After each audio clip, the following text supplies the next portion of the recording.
Hola mis amigos electrosensibles, locos y conspiranoicos. Así me llaman los negacionistas de las ondas y los telecreyentes. Bueno, me llamo Peter o Torito, como me conocen en las redes. Bienvenidos a mi canal. He decidido grabar una serie de videos informativos sobre cómo protegerse contra la contaminación electromagnética. Hago esto sin ánimo de lucro, no vendo nada y toda mi información es gratis. Solo quiero que mi información circule libremente. Me gustaría aclarar que no soy médico y no pretendo dar consejos relacionados con la medicina. Solo quiero contar mi experiencia personal. Todo lo que sé sobre la contaminación electromagnética viene de mi experiencia personal como envenenado por las ondas y de haber juntado cachito a cachito toda la información que existe en internet. Pasé noches y noches buscándola porque me fascina el tema y para que vosotros no tengáis que hacerlo. Quiero compartir esta información con vosotros porque hace 15 años me hubiera gustado que alguien me contara todo esto y evitarme así de tanto sufrimiento. Casi llegué a suicidarme por los problemas que me causaba la contaminación electromagnética sin saber lo que me enfermaba. Hago esto de corazón, más que nada por mí mismo, porque se siente mejor el que regala que el que recibe. Estoy muy agradecido al Señor por haberme ayudado a encontrar esta información y pienso que la mejor manera de pagársela es compartirla. En este video os voy a contar mi historia y a ver cuánta gente se siente identificada. Vamos al grano. El problema fundamental con las ondas es que la gente no llega a relacionar sus problemas de salud con ellas. Y mientras no sepan lo que les enferma, no pueden tomar medidas. Incluso sabiéndolo, hasta que no duele bastante, la gente no va a renunciar a la tecnología inalámbrica. Normal, estamos todos adictos a ella. Mucha gente se burla de mi forma de vestir en la calle, diciendo que de algo hay que morir. Pero curiosamente son los mismos que van llenando las salas de esperas de los ambulatorios y hospitales a la hora de tener el mínimo problema de salud. Este es el nivel, señores. Yo no me protejo por miedo a morir, me da igual morir. Pero no quiero morir con Alzheimer. No quiero llegar al punto de no reconocer a mis seres queridos. No es una forma digna de morir. Mi traje Faraday solo es mi remedio contra la tortura de las ondas. Hay gente que toma algún remedio contra el dolor de cabeza, pues yo me pongo ropa apantallante y un casco para no necesitar remedios de la farmacia. Pero todos debemos ser libres de elegir nuestro camino y yo respeto la decisión de cada persona. No pretendo convencer a nadie ni de la existencia de las ondas ni de sus efectos. Mi información va dirigida a los que ya lo sospechan o están convencidos y sufren bastante como para tomarme en serio. Todos queremos vivir en buena salud y para conseguir eso, el primer paso debería ser saber identificar los síntomas que provoca la electricidad de nuestras viviendas en general y la tecnología inalámbrica en particular. La electrohipersensibilidad, por llamarla de alguna manera, es parte del síndrome de sensibilidad central, que incluye también la sensibilidad química múltiple, la fibromialgia y el síndrome de fatiga crónica. Todos estos problemas aparecen a veces juntos o por separado, pero la persona que padece uno de ellos lo más probable es que acabe teniéndolos todos si no empieza a protegerse. Por eso es importante protegerse cuanto antes, ya que no existe tratamiento curativo contra ninguno de ellos. Solo evitar la exposición a los factores desencadenantes puede traer un cierto alivio. Bueno, y digo que la llaman electrohipersensibilidad, por llamarla de alguna manera, porque todos somos electrosensibles, igual que todos somos sensibles al monóxido de carbono o al cianuro. Si metiéramos a varias personas en una cámara de gas donde introducimos poco a poco un gas letal, no van a caer todos a la vez. Algunos caerán antes que otros, pero no diríamos que esas personas eran hipersensibles al cianuro. Pues lo mismo pasa con la radiación electromagnética. Son microondas que presentan una alta toxicidad a nivel celular y al recibir a lo largo de los años bastantes dosis en el día a día, algunas personas acaban envenenadas antes que otras. Los daños que provoca la radiación en nuestra salud es cumulativa, en el sentido de que nuestro organismo tiene un alto poder de regeneración, pero si le damos más veneno de lo que puede tolerar, acaba teniendo daños crónicos irreversibles. Cada organismo es como un vaso que se va llenando gota a gota con esos daños y una vez que se desborda y se instala la electrohipersensibilidad, ya no hay marcha atrás. Como en cualquier microondas, cuando ponemos a calentar la comida, primero siempre se calienta el tejido adiposo. Muchas veces la grasa ya quema mientras que la carne sigue estando fría. Siempre nos han dicho que mientras las ondas no calienten a nuestro cuerpo estaríamos a salvo, pero nadie se preocupa por hacer los estudios sobre cómo nos afectan las ondas a nivel celular, cómo se calienta tal vez nuestro tejido adiposo. Siempre se intenta minimizar el impacto de las ondas manipulando al público con que son radiaciones no ionizantes, como si solo nos pudiesen afectar las radiaciones ionizantes. El tabaco, el plomo y el amianto son venenos aunque no sean ionizantes. Si me pilla un camión, tampoco sería ionizante. No se conoce exactamente el proceso que desencadena la electrohipersensibilidad. Los que tienen el dinero necesario para hacer los estudios no tienen interés en averiguarlo, mientras que los interesados, que ya están en la situación desesperada de sufrirla, obviamente no tienen ni el dinero ni los medios para averiguarlo. Voy a intentar explicar algunas cosas relacionadas con el problema de la electrohipersensibilidad que yo mismo descubrí. Son mis experiencias y opiniones personales que voy a contar y cada uno es libre de tomárselas como quiera. Yo no soy médico, pero soy muy observador y me di cuenta de que las ondas me secaban la piel. Parece que esa grasa superficial desaparece y a cambio aparecen las arrugas. También tuve una muy severa sequedad de ojos y pienso que era debida al hecho de que las microondas me quemaron la grasa que secretan las glándulas que están a la base de las pestañas. Esa grasa normalmente se mezcla con el fluido de las glándulas lagrimales y forman juntos el lubricante para la córnea del ojo. Al no estar correctamente lubricadas, las córneas se dañan con cada parpadeo, provocando rojez, inflamación, conjuntivitis, etc. Estoy convencido de que el dolor de ojos y la vista cansada son debidos a las microondas que genera el móvil, no a la luz de la pantalla. Yo tuve muchos dolores de articulaciones, de los hombros, rodillas, caderas, el cuello y la espalda. Estas parecían no tener lubricación. Hace poco tiempo conocí a un señor que acababan de operar de la cadera del mismo lado donde guardaba su móvil. Se lo enseñé. Mire usted dónde lleva el móvil pegado dentro del bolsillo delantero de los vaqueros. Pero aquel episodio me hizo recordar que yo también solía llevar mi móvil en el cinturón del lado derecho y resulta que al salir a correr, después de una hora de carrera, tenía que parar de tanto que me dolía esa cadera. Esto tiene algo que ver con que las ondas nos fríen los tejidos grasos y gelatina de las articulaciones. Es interesante también el tema de la lipoatrofia muscular. La llaman la enfermedad de las oficinas. Es una disminución del tejido adiposo bajo la piel de los muslos y antebrazos que se presenta como una depresión semicircular que suele coincidir con la altura de la mesa del trabajo.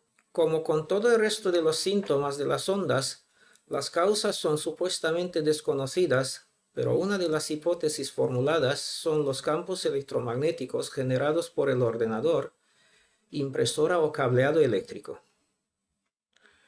Yo tuve un par de esos surcos en la parte superior interior de los muslos sin trabajar en una oficina, pero me solía colocar el teclado inalámbrico ahí sobre las piernas durante muchas horas día tras día. Otra vez vemos que la grasa corporal se ve quemada por las ondas, ya aparece un patrón. Yo sospecho que las microondas de nuestros dispositivos inalámbricos destruyen la capa adiposa que recubre los nervios, la mielina como la llaman, quedando estos expuestos a la radiación y por eso algunas personas presentan los síntomas de la electrosensibilidad. Existe una cantidad inmensa de literatura e información sobre la electrohipersensibilidad, pero yo recomiendo el libro de Arthur Firstenberg, El arco iris invisible. Es el libro más completo sobre las ondas que existe. Pienso que es el que mejor explica la historia de la electricidad y la relación de esta con las enfermedades del siglo XX y XXI. Se llama así porque el espectro de frecuencias electromagnéticas comprende también la luz visible. Los colores del arco iris son diferentes frecuencias que están al alcance de la simple vista. El resto de ellas ya no se ven y no se escuchan, no tienen olor ni sabor. Por eso el título de este libro. No se puede demostrar su existencia sin un buen equipo de medición. También me encantó el libro Negro sobre Blanco, Voces y Testimonios sobre Electrosensibilidad, la experiencia sueca. Black on White, Voices and Witnesses about Electrohypersensitivity, escrito por Rigmor Granlund Lind y John Lind, que recoge 400 testimonios de personas electrosensibles en Suecia de los años 2000.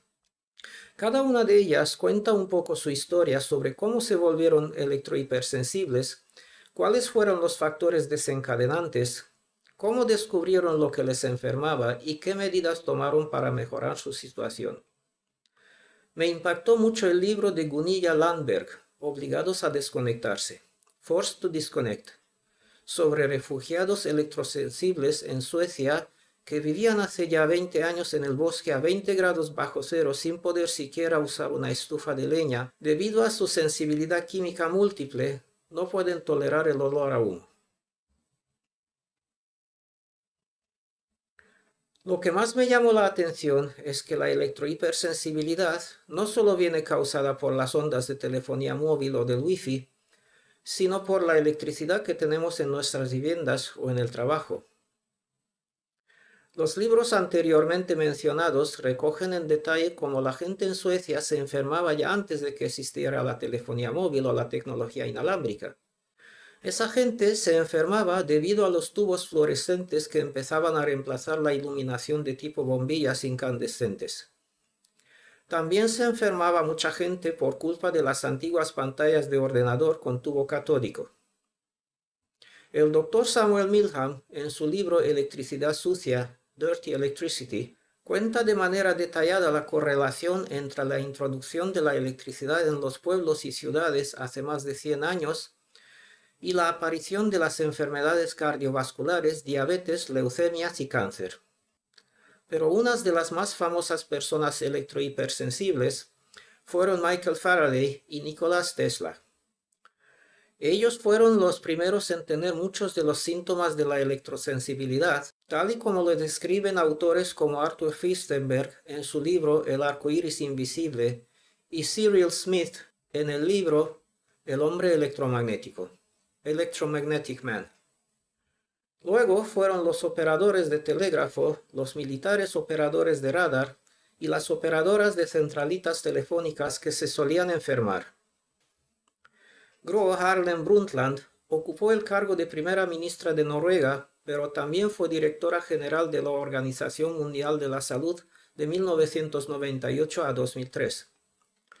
Hay un artículo sobre ella que se publicó en la revista noruega Plot en abril de 2012. Se llama The Laughingstock and the Pursuit of Gro. Cuenta el autor Thomas Ergo que la señora era electrohipersensible y que pedía a los periodistas que se presentaban en su despacho que apagaran sus móviles. Entonces, que no venga nadie a explicarnos que estamos locos o que nos imaginamos estas cosas, y solo están en nuestra mente si hasta la exdirectora de la OMS era electrohipersensible hace ya 25 años. Se estima que entre un 5 o 10% de la población nota ya efectos de la radiación. Yo creo que existe un porcentaje mucho más elevado, pero nadie comprende lo que les está pasando, igual que yo tampoco lo comprendía.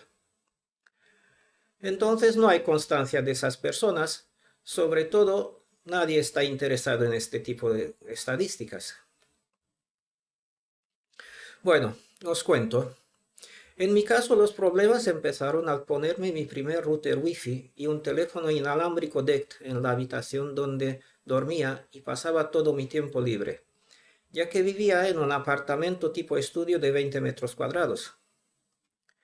Había trabajado muchos años en una empresa que me alojaba en un hotel en Francia. Al decidir independizarme, me fui a vivir a esa pequeña vivienda y el primer síntoma al cambiarme de casa fue el insomnio. Recuerdo que pasado unas noches fui a hablar con el gerente del hotel y le pedí que me vendiera un colchón y una almohada de las que tenían ahí. Pensaba que era mi nuevo colchón el que me quitaba el sueño. No había manera de conciliar el sueño. Luego empezó la irritabilidad y la sequedad de ojos. Me dolían tanto que me los quería arrancar. Recorrí a todos los médicos, pero no había remedio. Con el paso del tiempo empecé a notar también una creciente fatiga. Yo, que era muy deportista, que solía salir a correr 10 kilómetros todos los días, ya me cansaba de montar hasta la primera planta de un edificio. Tenía muchas ganas de comer dulce, sobre todo chocolate. Parece que mucha gente tiene ese problema. No puedo explicar el motivo, pero otros dulces no me satisfacían. Ni la miel, ni la leche condensada, ni las galletas. Tenía que ser chocolate. Mi sequedad de ojos había empeorado transformándose en una fotofobia.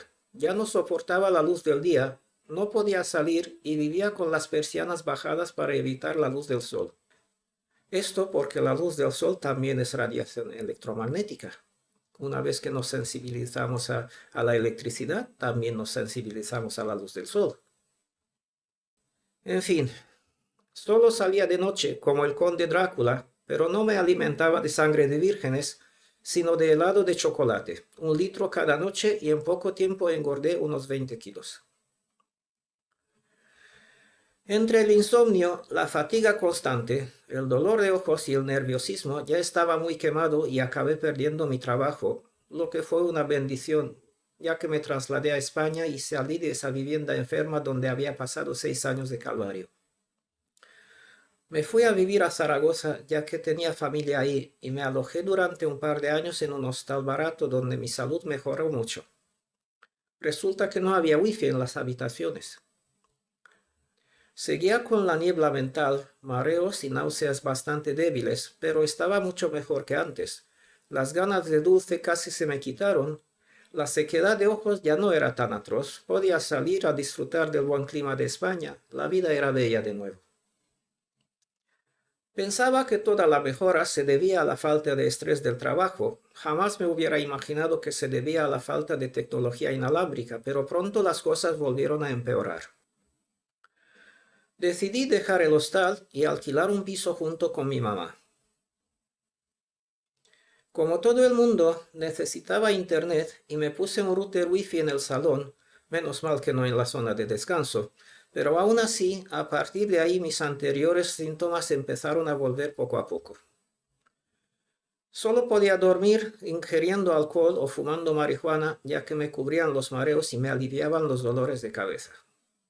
Siempre estaba de mal humor, pero el mal genio lo achacaba al alcohol. Pensaba haber tomado demasiado o demasiado poco.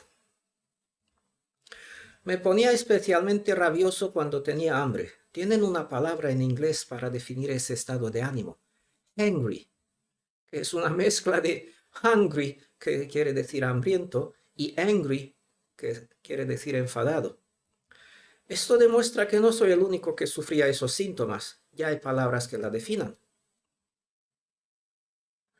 Fui varias veces a ver a mi médico de cabecera. Me hicieron todos los análisis. Me recetaron varios medicamentos, pero no acertaban con ninguno para llegar a la raíz de mi problema.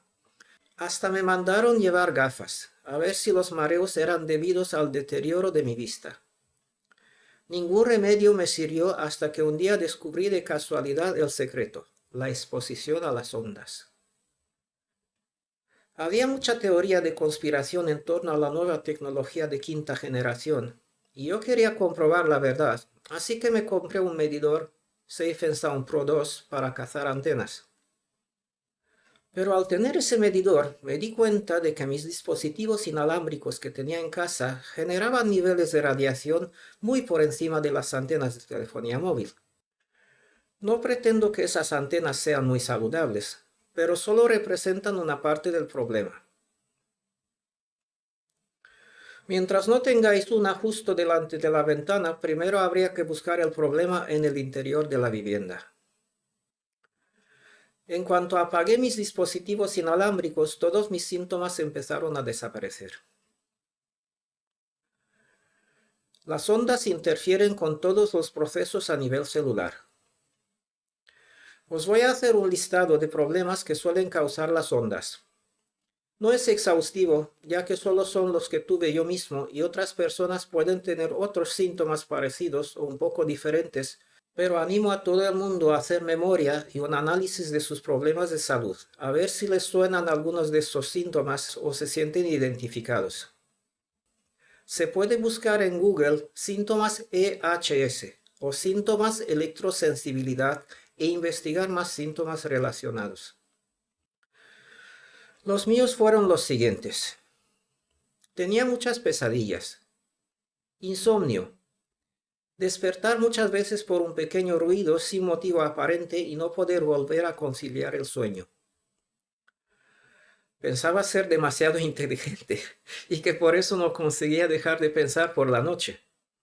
Pero resulta que tenía el cerebro estimulado por las ondas. Estaba como en la silla eléctrica, energizado.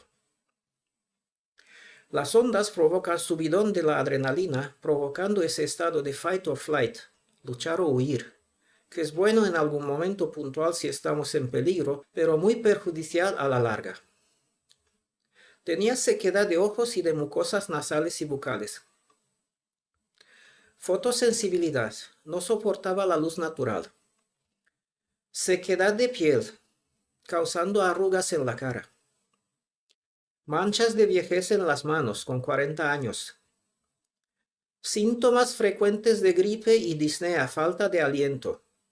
Tuve que comprar un concentrador de oxígeno porque a veces no podía respirar. Tenía mareos, cefaleas, náuseas. Pitidos en los oídos, acúfenos o tinnitus como lo llaman, seguro que os suenan. Taquicardia y arritmia, pinchazos en el corazón.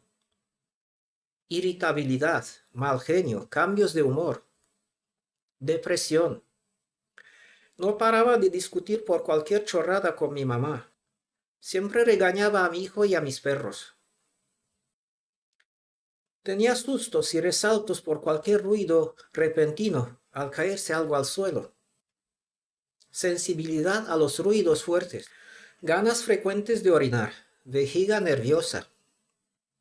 Cálculos de oxalato de calcio en la vejiga que me torturaban durante meses hasta que llegaba a eliminarlos. Claro, siempre estaba con el teclado inalámbrico sobre las partes. Acidez y reflujo gástrico. Eso me obligaba a dormir con la cabeza en alto para evitar que me sofocara con el ácido estomacal. Me salía muchas veces por las narices. Ganas de comer dulce. Sobrepeso. Temblor incontrolado de las manos y de los párpados. Niebla mental. Eso de ir a la cocina y no recordar el motivo, seguro que os suena. ¿Qué quería yo en la cocina? Tartamudeo o quedarme en blanco a la hora de hablar con alguien. Agotamiento y fatiga crónica. Me costaba hasta montar un par de plantas. Espasmos musculares. Morderme la lengua o el interior de la mejilla al quedarme dormido y calambres en los gemelos al despertar.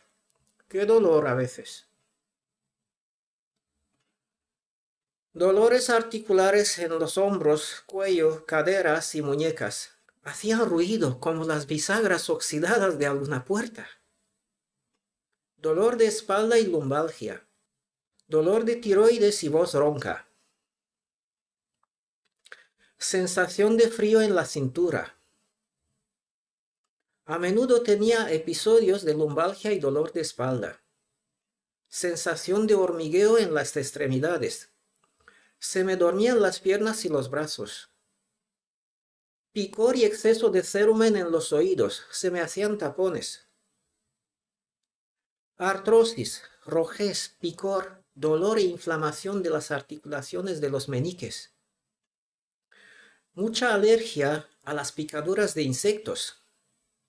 Sensación de que algún bicho caminaba en mi cara o pierna, pero no había nada. Doble visión, se me cruzaban los ojos viendo la tele.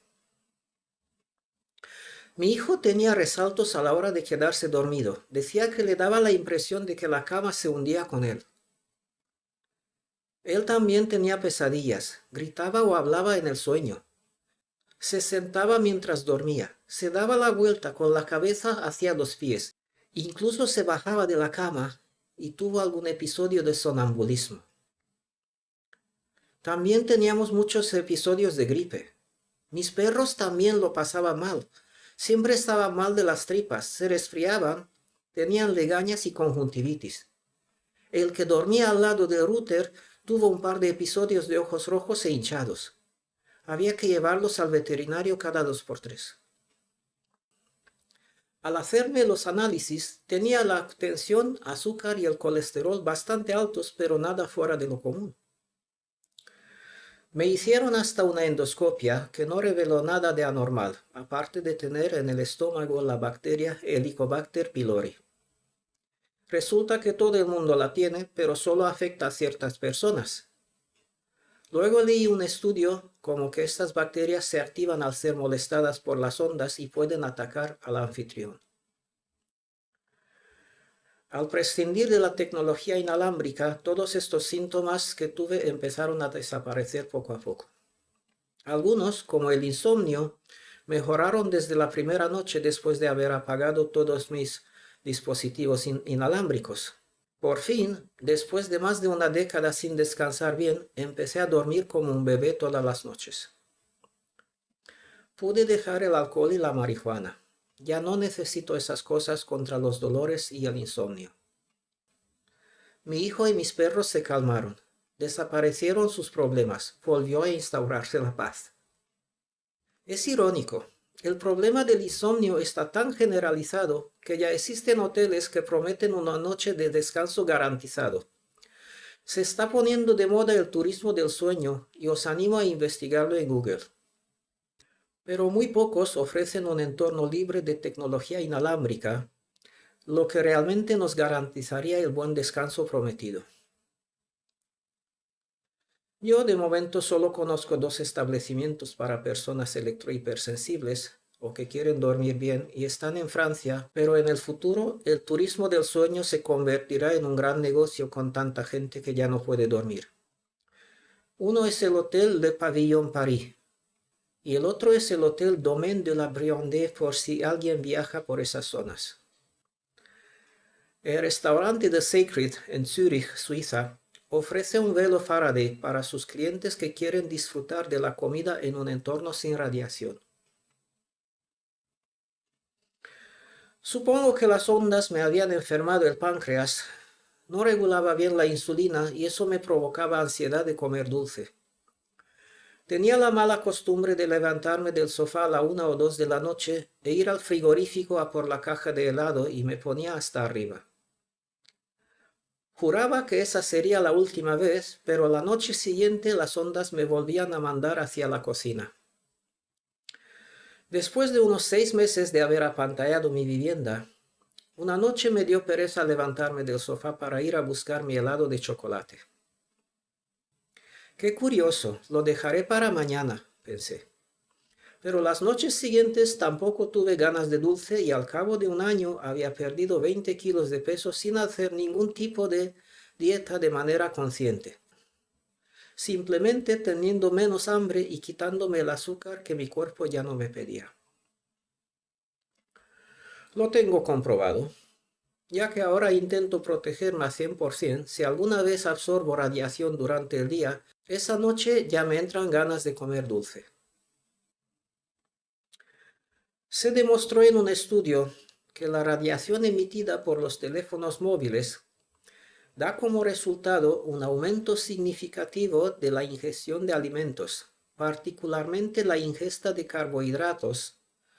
Por lo tanto, los identifican como un factor potencial que contribuye a comer en exceso en humanos, lo que subyace la epidemia mundial de obesidad. Poco a poco se me quitó la acidez y el reflujo gástrico que me solía sofocar por la noche. Mi estómago estaba enfermo de las ondas igual que mi páncreas, pero se curó a lo largo de unos meses. Lo mismo pasó con mi vejiga. Solía tener unas ganas muy fuertes y frecuentes de orinar que achacaba a la próstata y a mi edad de 40 años. Iba corriendo al baño cada media hora con unas ganas tremendas y echaba 4 gotas, pero tenía que hacer fuerza. Por la noche me pasaba lo mismo. Encima que apenas dormía, me tenía que levantar 3 o 4 veces para ir al baño. Pero casi 20 años más tarde ya no me pasa nada de eso. Duermo 9 o 10 horas seguidas sin levantarme para ir al baño. Ya me enteré. La radiación electromagnética provoca vejiga nerviosa, entre los demás 1000 síntomas. Al final encontré un famoso médico en Barcelona que pudo confirmar mis sospechas. Me diagnosticó electrohipersensibilidad y sensibilidad química múltiple en el año 2022. Este médico ya salía hace muchos años en televisión diciendo lo que se avecinaba debido a la contaminación electromagnética. Os dejaré enlaces a sus videos en la descripción.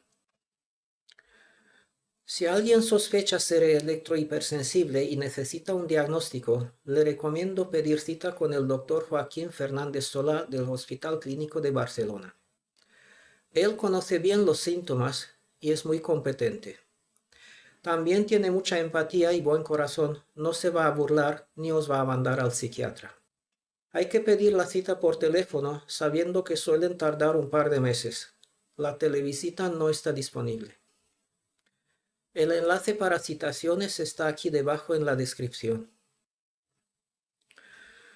En otros países habrá que buscar algún otro médico que tenga la formación necesaria. Es importante disponer de un informe oficial porque lo que dice el médico manda a misa. A mí, su diagnóstico de sensibilidad química múltiple me pilló un poco por sorpresa. Me daba cuenta de que me molestaba mucho los olores a tabaco, humo de escape de los coches, perfumes, lejía, detergentes, desodorantes que llevaba años sin poder usar, pero nunca me había parado a pensar en el motivo. Recuerdo que en el año 2007 tuve que dejar de usar champú. De un día a otro, mi champú preferido me provocó una reacción alérgica muy fuerte, con picor, rojez y erupción cutánea en el cuero cabelludo.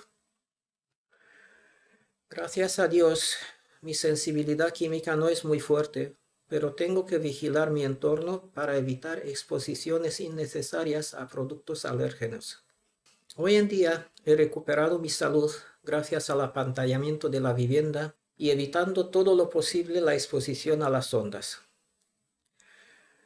No quiere decir que mi sensibilidad haya desaparecido. Al contrario, cuanto más me protegí, más sensible me volví.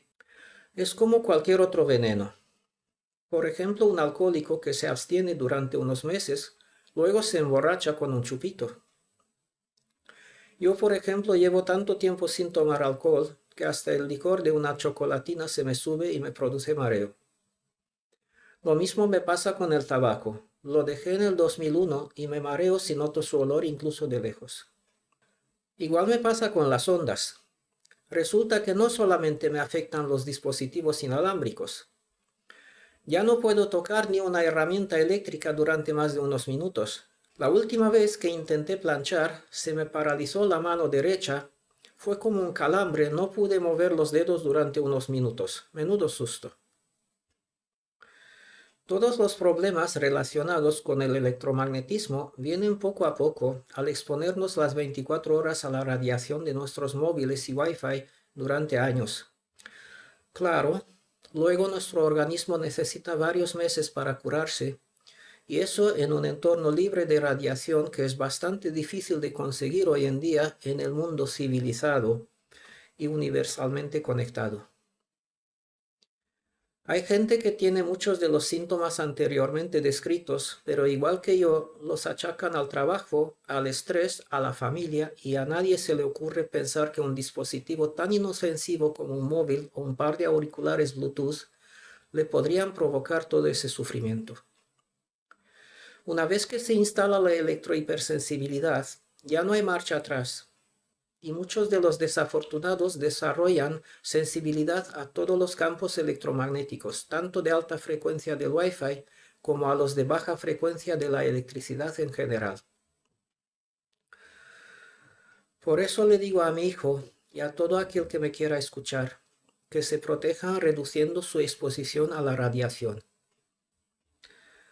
Al saber reconocer los síntomas y tomar medidas tempranas, tal vez se pueda revertir la electrosensibilidad. Pero si somos ignorantes como yo lo fui y seguimos con la exposición incontrolada, pronto vamos a tener problemas gordos. Una vez que se haga crónica esta sensibilidad, os va a torturar y amargar la vida durante meses y años hasta que descubráis la causa.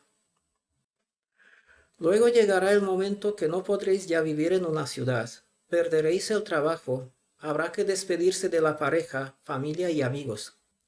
Nadie quiere relacionarse con gente rara que les pide apagar su querido móvil. No se puede ir de visita y pedir al anfitrión que apague su Wi-Fi. Uno se aísla, se deprime, se va a vivir a un campo o al bosque huyendo de las ondas que están en todas las partes. No se puede pedir a la pareja que deje de trabajar y nos acompañe al bosque. No se puede pedir a los hijos que dejen los estudios y a sus amigos por acompañarnos a vivir en el campo. La gente como yo se suele refugiar en un bosque sin móvil, sin internet, se aburren, se agobian, se deprimen por la soledad y acaban quitándose la vida. Yo respeto mucho a los médicos. Han estudiado mucho y saben muchas cosas, pero claro, de las que se le enseñan en la Facultad de Medicina. Todo lo que no se les enseñó ahí, para la gran mayoría de ellos no existe. Suelo bromear con ellos, diciendo que les resultaría contraproducente que se supieran los daños que provoca la tecnología inalámbrica en la salud de las personas. Si la gente apagara su móvil y Wi-Fi, la mitad de los médicos irían al paro. Llámenme loco, pero habiendo recuperado mi salud al prescindir de la tecnología inalámbrica, pienso que esta es la que alimenta a la industria farmacéutica. No se puede esperar un diagnóstico correcto de los médicos de la Seguridad Social sobre la electrohipersensibilidad. No están formados para reconocer todos nuestros síntomas en su conjunto y relacionarlos con las ondas. Por cada síntoma que contemos a nuestro médico de cabecera, este nos recetará un cierto remedio, pero sin ir a la raíz del problema. Acabaremos tomando una pastilla para dormir, otra contra la ansiedad, una para la tensión y otra para la diabetes. Si molestamos mucho, ya nos mandarán a ver a un psicólogo y acabaremos en un psiquiátrico. En España, la electrohipersensibilidad no está reconocida de oficio por la Seguridad Social, pero ésta se ve obligada en varias ocasiones a reconocer la electrohipersensibilidad como incapacidad laboral permanente por algún juez. La jurisprudencia relacionada con la electrohipersensibilidad abunda. Pero no es fácil ser reconocido como víctima y obtener un grado de invalidez como en Suecia, por ejemplo. El que quiera eso tiene que emprender una larga batalla legal y gastar un montón de dinero en abogados y peritos judiciales. Yo decidí no hacer nada de eso. No voy molestando a los médicos y a las autoridades. Doy las gracias a Dios si me dejan en paz, ya que he leído el testimonio de un loco electrohipersensible canadiense que fue 2 veces internado por su bien y se le confiscaron todas las propiedades que tenía mientras le medicaban por ahí. Mientras tanto, más y más gente se está volviendo electrohipersensible. Parece que los velos de cama antiondas y los trajes Faraday son el futuro de la humanidad. Yo veo cosas raras que ocurren hasta con algunos famosos últimamente. Por ejemplo, Kanye West suele salir completamente cubierto, hasta la cara, usando ropa que se parece a la que llevan las personas electrohipersensibles, vamos, como la mía. Luego se da el caso de la cantante Mia, que lanzó su vestimenta apantallante Omni. Por si los conspiranoicos tuvieran razón, esto salvaría a la humanidad. Vi también otra cosa rara. Bob Dylan organiza conciertos sin móviles. En fin, algo se está moviendo. Queridos amigos, este ha sido un video muy largo y quiero felicitar y dar las gracias a aquellos de vosotros que habéis podido aguantar hasta el final conmigo. Tal vez mi situación os parezca desesperada, pero pienso que Dios me dio este sexto sentido de notar las ondas para que me pueda proteger y para poder ayudar a los demás a protegerse también. Soy como el canario de la mina, el que solía caer antes que los mineros. Y como buen canario, dentro de mi jaula de Faraday, os advierto que cuando me veáis muerto, pronto os tocará. O tal vez llegue a vivir hasta la edad de 100 años en buena salud, y vosotros también. Solo lo sabe el Señor. La buena noticia es que después de haber visto esta presentación, vosotros ahora ya sabéis reconocer los síntomas de la electrosensibilidad que debéis vigilar. Ahora ya solo hace falta prestar atención a mis siguientes videos, ya que tengo muchas soluciones que os van a ayudar a luchar contra las ondas, a adaptar vuestra vida al entorno envenenado y seguir disfrutándola sin necesidad de renunciar al internet y toda la tecnología, o huir de la familia y de la civilización. En el siguiente video veremos una comparativa entre varios medidores y la importancia de disponer en todo momento del mejor que os podáis permitir. Sería recomendable suscribirse a mi canal de Telegram para ver contenido que no puedo compartir por aquí y para no perder toda esta información en el momento que empiece la censura. Pienso que tarde o temprano voy a ser víctima de mi propio éxito y este canal podría desaparecer. Os animo a descargar mis videos y compartirlos por todos los medios posibles, incluso volviendo a subirlos a YouTube, para que esta información pueda llegar a todos los afectados por la contaminación electromagnética. Muchas gracias por vuestra colaboración. Los que necesitan mi ayuda podrán encontrar toda mi información de contacto al final del video y en la descripción del canal. Aquí me despido hasta el próximo video. Que Dios os bendiga a todos.